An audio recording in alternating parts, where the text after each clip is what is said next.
kasi siya. So when you say discretionary, kailangan mo i-petition sa korte na ma-allow ka magpiyansa kasi mahina yung ebidensya.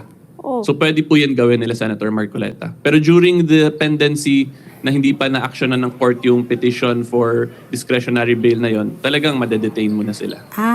So Sandigan Bayan ang maglalabas po nung desisyon na yon kung pwede sila mag-bail. Hindi pa nila, hindi pa nila dinidinig, hindi pa nila ata nadidinig, nakakulong. Sila hanggat hindi pa yon madinig. Pero pwede mag-bail. Yes. Okay. Yun yung difference po. Pag bail as a matter of right kasi, magmo-motion ka lang yan, tapos titingnan lang kung binayaran mo ba yung amount na recommended bail, and then laya ka na nun. Yun yung difference between discretionary and as a matter of right na bail. Discretionary. Ang daming terms.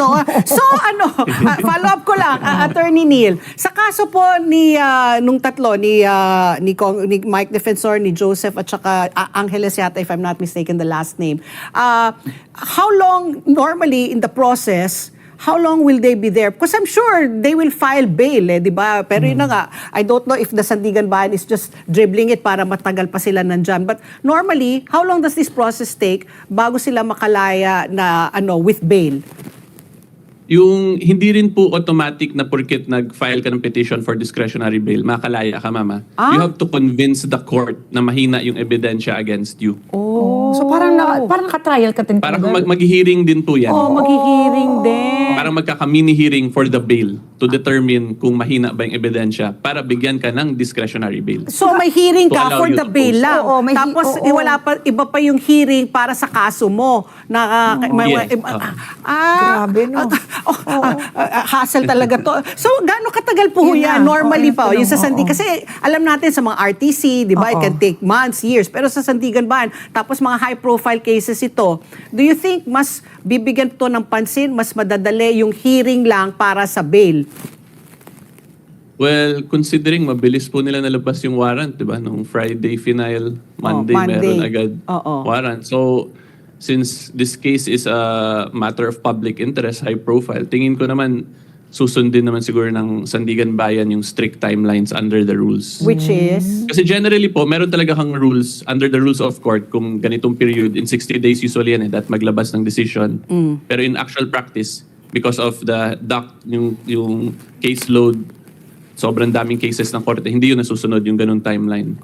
So, but dito, since high-profile case, baka naman po magampanan nila yung strict na requirement under the rules of court. Pero attorney, sabi mo baka magampanan. So do you suppose po na attorney it is politically motivated also? Meron or talaga namang maaasahan po baka ang Sandigan Bayan po? What if, for example, this case reaches Sandigan Bayan on its merits already, no? Ayun na nga, dahil alam naman po natin, gusto rin ni Senator Marcoleta na maka-attend po sa impeachment trial po ni Vice President Sara Duterte. What is the possibility po na makapag-participate siya? And another question, attorney, if he does not get bail para po dito sa kaso na ito, makakapag-participate pa rin po ba siya as a senator? Iba yung bail, ma'am, from ma-allow. Hindi po maaprubahan. Hindi mag-grant, yes. Hindi po siya makaka-participate sa impeachment trial?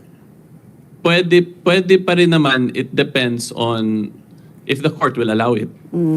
Kasi yung i-request mo dyan is not simply for bail lang, kundi yung constitutional function ng senator as a senator judge. So hindi siya directly related to bail. Kasi yung bail, the purpose of bail ay para makalaya. Yes. Whereas dito kasi, pag nag-motion to participate, just to participate as a senator judge. So isa pa pong hearing pa ulit yun? Bukod pa yun? Yes. Ang dami, no? Pero attorney, pag ganyan po ba, nawawala rin po yung kanilang, yung kanilang responsibilidad at duty nila as a senator, ganon? Pag halimbawa Nasistrip nakasuna po ba sila ng kanilang mga kapangyarihan? Matik po ba yun?